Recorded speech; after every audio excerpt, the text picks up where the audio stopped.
Dobrodošli u podcastu Balkan Ekspres koji je namijenjen promociji međukulturnog dijaloga na prostoru nekadašnje Jugoslavije.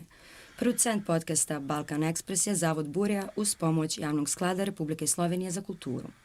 Sa nama u studiju danas je poznati bosansko-hercegovački slikar, pisac, filmski umjetnik i još dosta toga, Ismar Mujezinović. Ismare, dobrodošli i hvala vam da ste se odazvali našem pozivu. Dobro vas našli. Možda za početak, da li bi nam vi rekli kada ste znali da je slikarstvo ono čime se želite? Pa ja sam od malena crtao i fotografirao. Imao sam fotoaparat sa 6-7 godina, ali nisam imao film, pa sam slikao bez filma. Onda sam poslije crtao i prije kad sam završio gimnaziju, htio sam ići na film. Međutim, onda nisam mogao pisati, trebalo je napisati nešto. A meni se nije dalo pisati, ja sam komunicirao i sa prijateljicama preko telegrama. Jedna rečenica i dosta. Onda sam se, bila je varijanta, ako me ne prime na akademiju, da idem u Japan, pošto mi je tetka radila u Jugoliniji, onda mi ona omogućila da bi se ukrcao na brod, da bi navigao, kako se to kaže, i otišao u Japan ko mali od kužine, znao sam dobro kuhati. I međutim, na svu sreću, ja sam primljen na akademiju i onda sam postao slikar. Igrom slučaja ste umjesto filma, ali sada se bavite i filmom. Ja bavim se filmom i na akademiji, onda je bilo u Pragu, bila je varijanta recimo da nakon završene akademije je primljen na 2. godinu Filmske akademije za kameru. Međutim, mene kamera nije toliko interesovalo, jer ja sam već imao 56. kameru 8 mm, U stvari, u Sarajevu su bile 2 kamere. Prvi je imao Hamid Lukovac, on je imao Sekonik, istu kameru kao Tito. A ja sam imao Admiru sa 2 objektiva, to je bila nešto jeftinija varijanta, češka. Tako da sam ja već onda snimao neke filmove i onda sam više me interesirala režija. Jel se kao režiser si stvaraoc, a kao kamerman si isto stvaraoc nekad bio, a sad više nisi. A kako je to u Pragu? Dakle, ako ste imali završenu akademiju likovnu, oni su primali kao magistarski program ili? Ne. Onda si prima na 2. godinu ili 3. godinu, ne znam sad tačno, akademije. Zašto? Zato što si imao već odnos prema kompoziciji i tako dalje, što je u fotografiji bitno, jel? Da. Eto, to je bio. Dobro, znači, koliko je možda baš poznati umjetnik, otac Ismet uticao na... Ne, on je rekao, nemoj se ti baviti slikarstvom, idi na arhitekturu. Ja sam rekao, ja sam šlampa, srušit će mi se zgrada ako napravim. Tako da je bolje da idem na slikarstvo. Ja. Vaša likovna tema je često erotika. I kako je to bilo zašto je to tako i kako je to bilo u nekadašnjem sistemu? Pa de facto, to se kaže erotika, u stvari ja sam kritikovao manipulaciju sa erotikom. Jer je to manipulacija, recimo ta neka varijanta recimo koja se pojavljuje sa erotikom u novinama i tako dalje, to je manipulacija sa erotikom, jel? Erotika nije prirodni nešto. Nagon je prirodan, a erotika je već manipulacija s nagonom, jel? Ja sam to kritikovao, u stvari zašto? Otac je bio jako tvrdoglav, a i ja sam. I on je, kad je došao, kao nije naredba, ali sugestija od partije poslije 48. poslije Informiroja je došla sugestija od partije da se slikari počnu baviti modernom umjetnošću, apstrakcijom. I to je neki prvi koji je to de facto prije toga radio je bio Toni Marijan sa Fantazijom zida ili kako se zvalo već.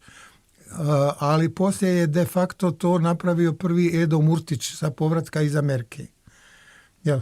Međutim, pošto su oni to htjeli da se to radi, on ta Sari nije htio i on je nastavio da se bavi svojom tematikom koju je doživio ratu, bio je u partizanima i onda ga je to opčinilo. A osim toga, to što je on slikao ima tu klasičnu formu figuracije, jel? A on je crtač po osnovi i onda je glupo da ti svoj kvalitet koji drugi nemaju uništiš zbog neke želje politike da se ti baviš nečim desetim. Ja. Znači, to je baš došla kao rekli su, sad nam to treba da budemo moderni. Ja, to je Oto Bihalj Merin. On je išao i onda došao kod starog, toga se sjećam, bio sam prisutan, onda ga je nagovarao da on počne slikati apstraktno i moderno, jel? Onda je stari mu pokazivao neke crteže. Evo vidiš ovako, ovo su odlični crteži. Pa kaže stari, to sam ja na plaži crtao nogom. Tako da je to je bilo to. Onda, pošto je on nastavio NOB, ja da ne bi bio isto potom, jel, obično ti kažu što ti radi otac, radi i ti, jel? Ili što radi neko bitan, radi i ti. Onda sam ja počeo erotiku. U stvari tu manipulaciju erotikom, to su bile kao kritike sa tim nekim, išao sam recimo po ulici, recimo moje prve, u stvari šta je bilo? Ja sam kao fotograf, onda je izašao fotograf, fotoaparat Nikon M mali, ja, sa motorom. Jel? Znači mogao se slikati 1, 2, 3, 4, 5, 6, 10, 15 slika, automatski, samo pritisneš dugo, onda ono kaže ti i dobiješ u pokretu snimak. Jel? I onda se meni se to dopalo i onda sam ja to počeo u slikarstvu da praktikujem, da analiziram formu. Što su de facto radili prije futuristi u Italiji. Jel? Ker ide pa mu vidiš 5 šapa, jel, kako hoda, jel, neka vrsta animacije, animateke. I onda sam ja to počeo raditi i bio sam prvi u Jugoslaviji tada, 1966. Znači, to je bio, ja sam se inspirirao sa fotoaparatom. Recimo, onda poslije Vlado Veličković to počeo raditi nakon nekoliko godina, međutim on se inspirirao sa Maybridgeom. A Maybridge je bio fotograf koji je analizirao pokret, recimo konja i tako dalje, jer je bila jedna opklada da li konj u galopu ima sve 4 noge u jednom momentu u zraku. Onda je on to sfotografisao tako jednom po jedan snimak da bi ustanovili da li konj ima sve noge u zraku. I ima li? Ne znam. Nije me to interesovalo. Jednom ste rekli da ste bili na crnoj listi u... Ja bio sam na crnoj listi u Oslobođenju. Zašto?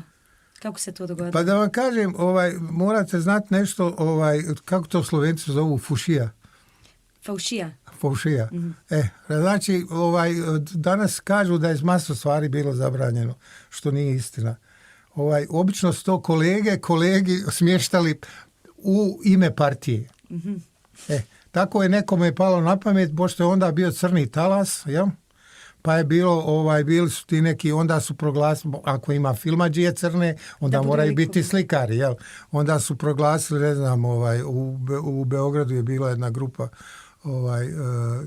slikara koji su isto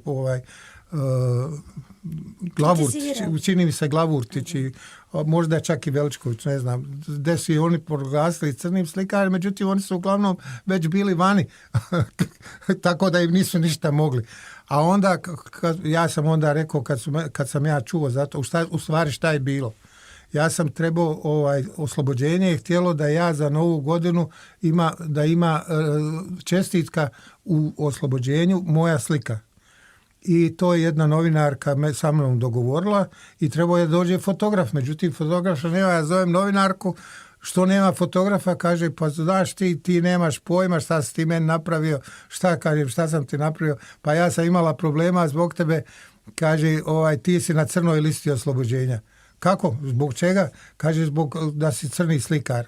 Kaže, zbog te erotike, kao koja onda još nije bila tako ni vidljiva, jer je bilo više taj pokret figure. I onda meni to bilo smiješno. Kažem ja, kad u Beogradu prdnu, kod nas smrdi. Tako, to je moj zaključak bio. Tako da ste napravili novinarki probleme. Ja njoj sam napravio problem, međutim najsmješnije je to što je iste te godine kad sam ja bio u oslobođenju na crnoj listi i onda je Nihad Agić piše kritiku. Kaže, nagradu u kolegijumu je dobio 3 tačkice, to sam ja, i ne znam, Petar Valdek za grafiku, recimo. A za slikarstvo ja sam u tačkicama, nije me smio objaviti me. Ko oslobođenje imalo baš pa ne, ozbiljno mislim to, a u isto vrijeme, iste te godine, kad je to bilo, malta ne u isti čas, mi Hamdija Pozderac kupi sliku za poklon Titu za rođendan. I sad, što je najsmješnije, ta slika, on je kupio tu sliku i platili su mi 2 miliona onda, to je bila ogromna lova. I Špela i ja dođemo na more i odem ja u banku da vidim jesam dobio lovu tu, je legla lova i sad kaže mi ona u banci, ma nije, kaže došlo vam je 20.000. Pa kako 20.000, treba 2 miliona. Kaže ne 20.000, pa kažem od koga je to došlo, kaže od Jugotona. Kažem ja kako od Jugotona? A ja sam Narcisu Vučini napravio omoc za ploču i rekao sam džabe sam mu to napravio. Međutim, Jugoton nije htio da se to radi džabe, nego kao oni moraju platiti i to je bilo 20 ili 25.000, ne znam sjećam. Ali ista svota ko ono, pa sam mislio zaboravili 0. 1-0, ne 2. Ne znam koliko je 0. Da su propustili 0. Slab sam u matematici. I ja isto. To je bilo što se tiče toga, ali onda sam sad nedavno su bili u Tuzli u galeriji portreta, baš neko iz tog muzeja, kako se to zove, Jugoslavije, kako se zove taj muzej. Kuća cvijeća. Ne, to je unutar kuće cvijeća ima muzej, mislim Jugoslavije ili ovako nekako se zove, gdje su muzej historije. I mislim i tamo imaju postavljene slike pokloni Titu. I onda sam ja pitao, je li moja slika tamo? Ne, kaže, vaša slika je u kancelariji. A u kancelariji iza onog direktora koji vodi, gdje mu se više odgovara. To su 3 dame, 2 sjede, u stvari 4 dame. 2 sjede na klupi, jedna ima angorku, mačku u krilu, jel? A jedna telefonira i kako se na staklenu telefonsku kabinu nagela, malo je se digla suknja pa je se vidi pola stražnice, jel? I jedna koja prolazi iza one 2 i gleda šta one rade, jel? Tako malo mini suknje i tako. U stvari de facto jedino je erotika ta što se u kabini što govori telefonom i naslonila se pa se suknja malo podigla. Tako da su vas poklonili Titu. Poklonili me Titu, ali sam završio u kancelariji muzeja, a nisam u postavci. Baš u kancelariji koju ne gledaš. Ja, u postavci me nisu, valjda im nije bilo to, a to je Hamdija Pozderac izabrao sliku. A on je volio po svojoj prilici malo je bio slobodniji. A kako ste se poznavali? Pa ja sam bio predsjednik Udruženja likovnih umjetnika BiH i kao takav sam omogućio recimo Collegia Artisticum, jer sam bio predsjednik.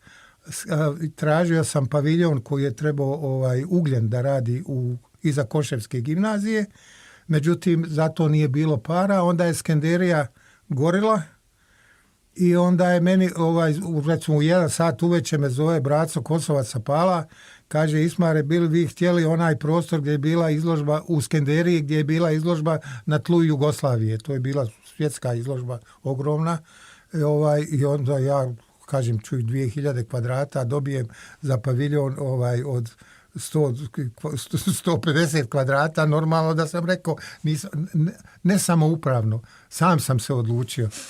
I ja kažem svakako, nema problema. I onda smo mi dobili taj kolegiju, međutim onda su arhitekti zahtijevali od nas da se sruši paviljon. Jer je iz velikog parka zakrivao pogled na džamiju, ovu Alipašinu džamiju. Jel? I onda, onda mislim da su to arhitekti htjeli da se... A nije bio uknjižen u zemljišnu knjigu kao vlasništvo Ulubiha.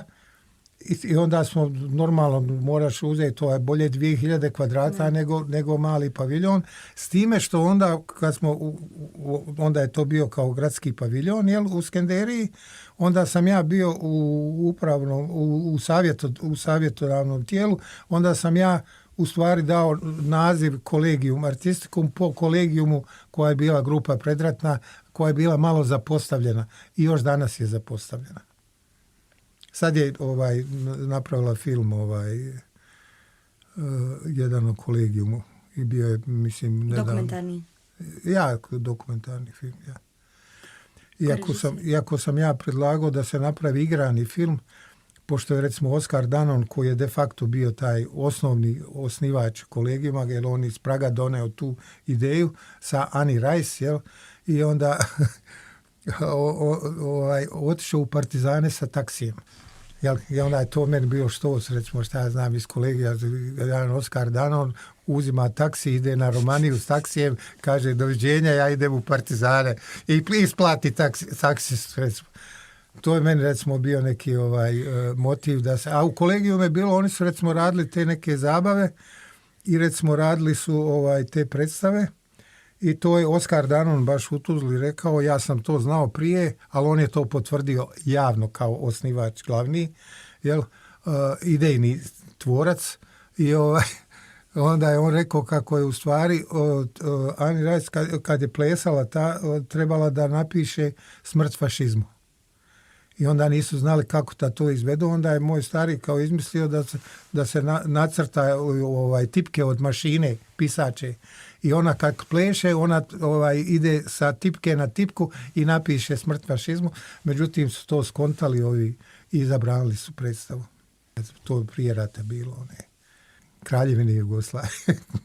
Kad je bila diktatura Aleksandra. Ali dobra ideja za... Pa dobro, oni su mislili da ovi neće skontati, međutim nije, i onda birokracija nije bila baš tako to je uglavnom što...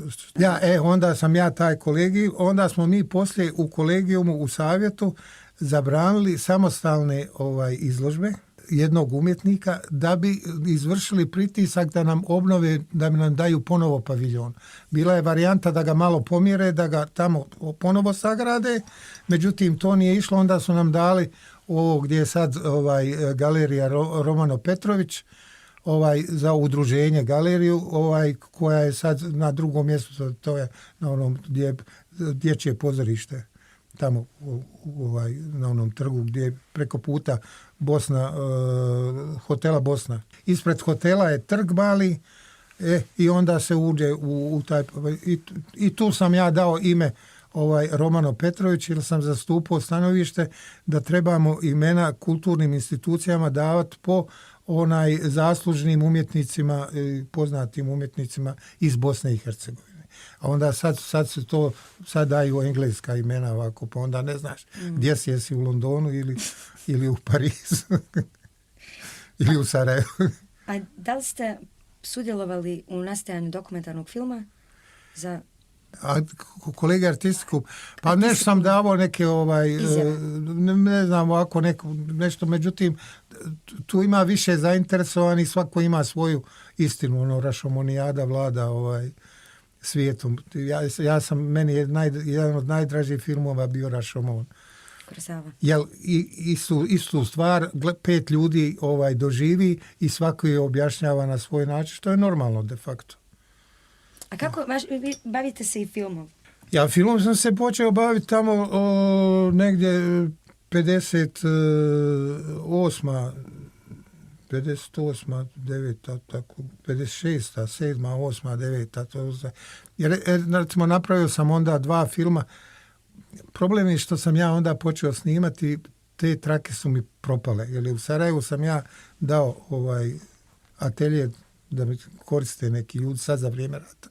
I neko je od njih uzeo moju rolu na koje su bili filmovi i moji filmovi nestali, a on stavio svoje. Ja doneo rolu ovdje da digitaliziram filmove i onda vidim tuđi film ispod gore. Ali eto, sad imam tuđi film, a on ne zna da je kod mene. Aha, onda sam se počeo baviti filmom, jer sam volio film i onda ja sam radio, imao sam para. Dobro sam zarađivao kao gimnazijalac, jer sam radio strip za zadrugara. U stvari, u zadrugaru su bili onda direktor iz dva novinara koji su došli iz Fronta Slobode. A ja sam u Frontu Slobode sa 12 godina bio ilustrator. I onda su oni angažirali da bi radio strip. I to je bio strip, recimo, krompir, recimo, kako je krompir došao iz Amerike, onda bi ja morao tražiti po leksikonima kako izgledala karavela, onda kako su na dvoru, recimo u Francuskoj, cvijet krompira bio simbol na odorama i tako dalje, i onda bi to crto i to je bilo negdje 6.000 za dvije šlajfne te stripa nedeljno. U srednjoj školi? Ja, u gimnaziji i onda sam ja to imao platu, recimo daš strip, odeš na blagajnu, nije bilo ko sad banka vamo tam, nego odeš odmah na blagajnu i pare u džep, nema ništa, ni poreza, ništa. I onda sam ja, recimo imao 24.000, 6 puta 4, 24, čini mi se. Mjesečno. Mjesečno, to je bila više nego plata profesora na primiljenoj školi. I onda sam ja normalno vodio razred u kino, ovako bio čašćavao i kupovao sebi filmove za kameru. Jer onda sam morao kupiti film, snimiš film i onda ga šalješ u Beč na razvijanje.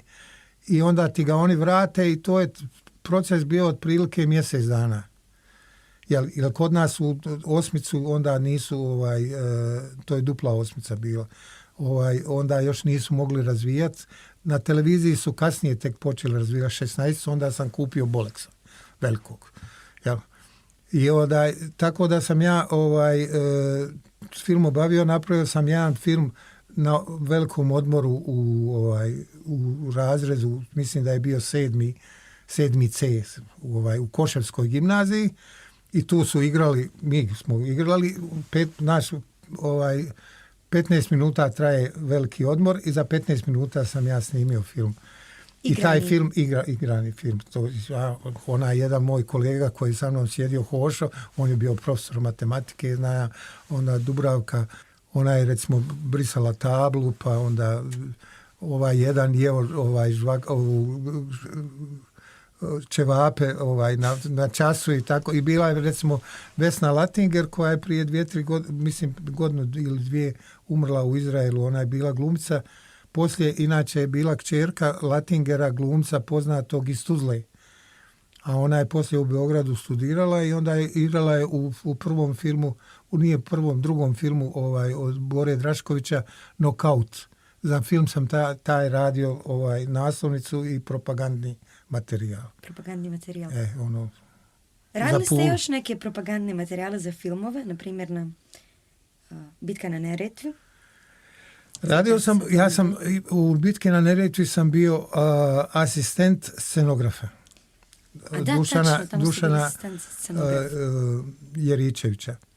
I Duška Jeričevića. Ali radili ste i plakat, niste? Jesam, radio sam plakat. Prvi promotivni plakat sam ja napravio i taj se još uvijek koristi po raznim ovim izdanjima, ali nikad ne napišu da sam ja radio. I onda, o čemu se radi? Ja sam radio na Neretvi cirka 6 mjeseci. Prvo sam radio u propagandi, jer je trebalo dobiti novac, skupiti novac za film. Onda sam poslije nešto sam pomagao recimo u kostimografiji sam neke crteže nacrtao kostima i u scenografiji normalno sam išao na biranje objekata. Ima recimo jedan anegdota i u stvari istina živa sa Veljkom Bulajićem. To je zadnji put kad sam letio helikopterom. I onda smo u helikopteru išli birali terene i išli ušćem, kanjonom Neretve. Jel? Veljko Bulajić otvorio vrata i stoji na vratima da se nagne helikopter ispod dole u Neretvu. Razumiješ, i priča i gleda ovo, pokazuje nama, a Nikolić, mislim da je bio, on je bio jedan od direktora, i Duško Jeričević i ja, mi smo uvatili pozadi za ima neki kao držač, jel, za svaki slučaj, ako se nagne da ne padnemo vani. Kaže, Veljko, kaže, Nikola, kaže, meni kanjon nešto uzak. Kaže, možemo ga proširiti. Tako, to sam radio na Neretvi i onda sam na snimanju bio gore, kolona gore, kolona dole, kolona gore, kolona dole, meni dosadilo pa otišao. To je interesantno, recimo. Ja sam otišao sa Neretve i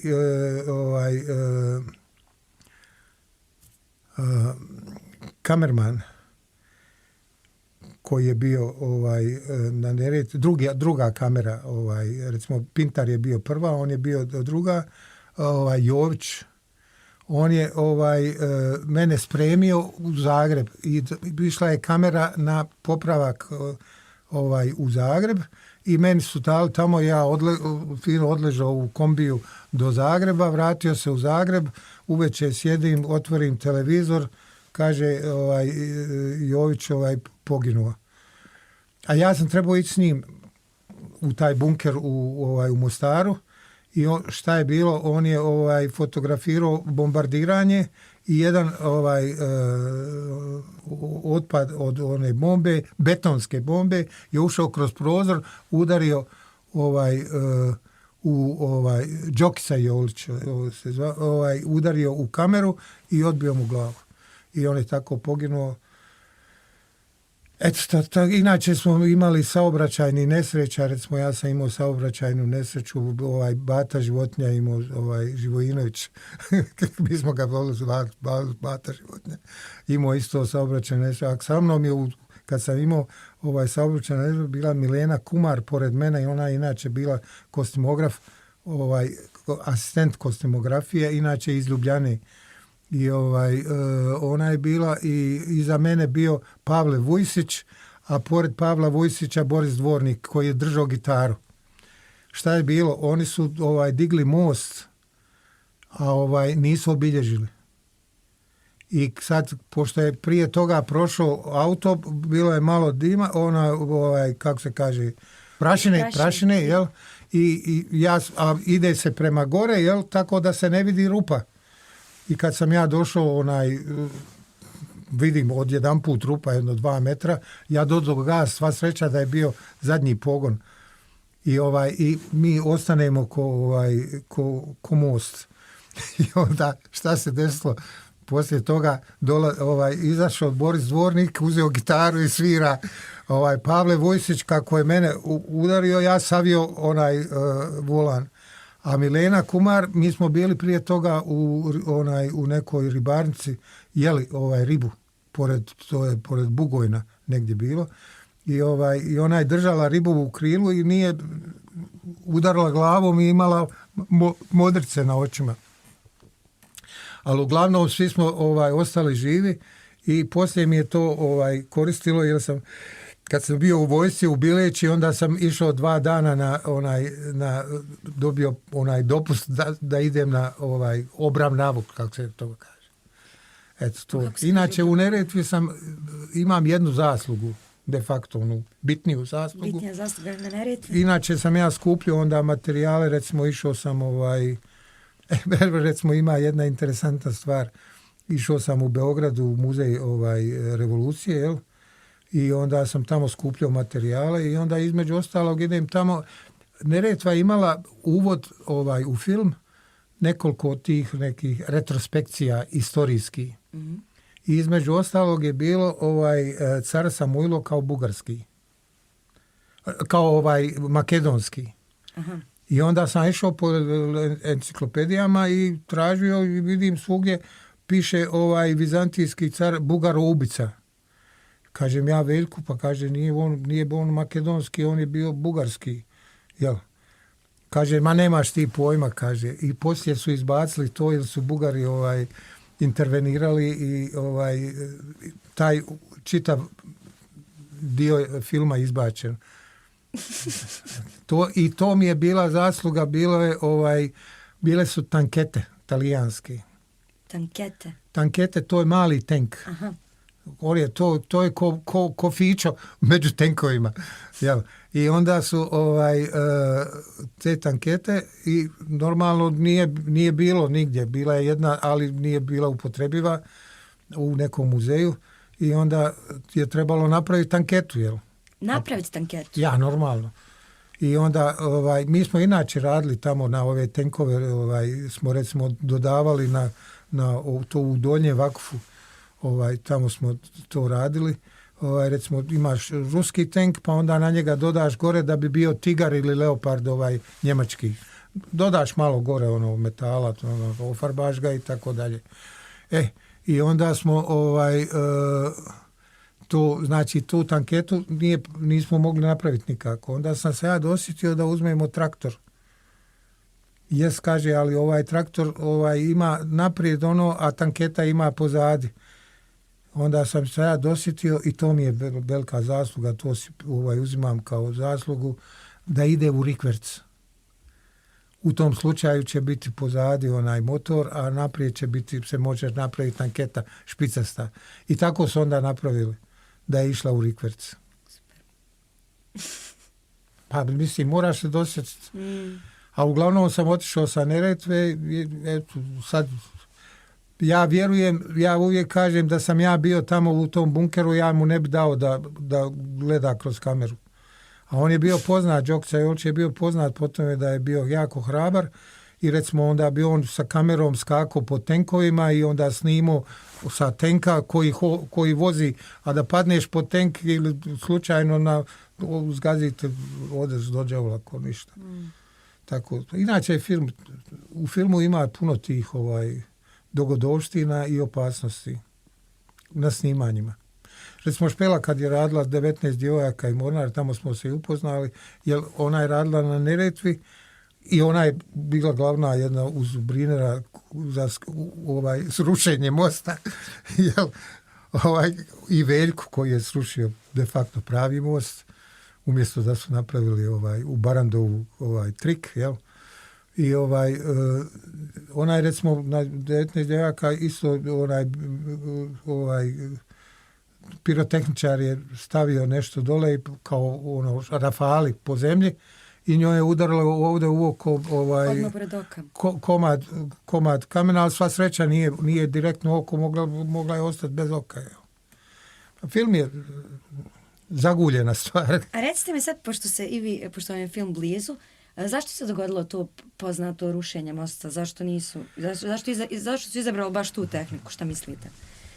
Ma da, pravo kažem, ja ne znam tačno. Oko Neretve ima puno, recimo, imaš recimo, kaže, Picasso napravio plakat. Picasso nije napravio plakat, Picasso im je dao jedan od svojih crteža. I na tom plakatu su grčki borci, nema veze s partizanima. Kad pogledate, vidjet ćete da su grčki. Znači, ja sam do sada mislila da je Picasso napravio... Ma nije, on je dao svoj crtež i dizajnirao slova na nje, ali nije napravio crtež, nema gore partizana, ni mosta na Neretvi. Ja sam napravio most, po svoj prilici je Veljko Bulajić mene i angažirao, jer je moj otac naslikao za izvršno vijeće u Beogradu prelaz preko Neretve, dobio prvu saveznu nagradu kao najbolju sliku te godine u Jugoslaviji i izlagana je bila u Veneciji na Bijenalu. I tamo je dobio odlične kritike talijanske. I to od Talijana koji su tamo izgubili rat. Vaš otac je iz Tuzle. On je Tuzlak, inače smo porijeklom, tako mi on bar rekao, Tatari iz Budima. I bili smo Pirin, pa onda Pirbegovići, pa je onda jedan bio Mujezin i onda nastali Mujezinovići. Inače su otišli iz Budima, kad su se povlačili ovi koji su primili islam, onda su otišli u Vojvodinu, pa u Užice, pa iz Užica u Tuzlu došli. Aha. Tako su meni rekli. Vaš otac ima kip, ili tako, u Tuzli? Ima, to je Ujevićka napravila, njega i Mešu. Onda sam ja u svom filmu koji sam snimao u Ocu dodao i rekao da mi treba treći za preferans. Recimo, Derviš Sušić je po meni isto treba da dobije kip u Tuzli. Ako su oni dvoje dobili, i on bi trebao dobiti po meni.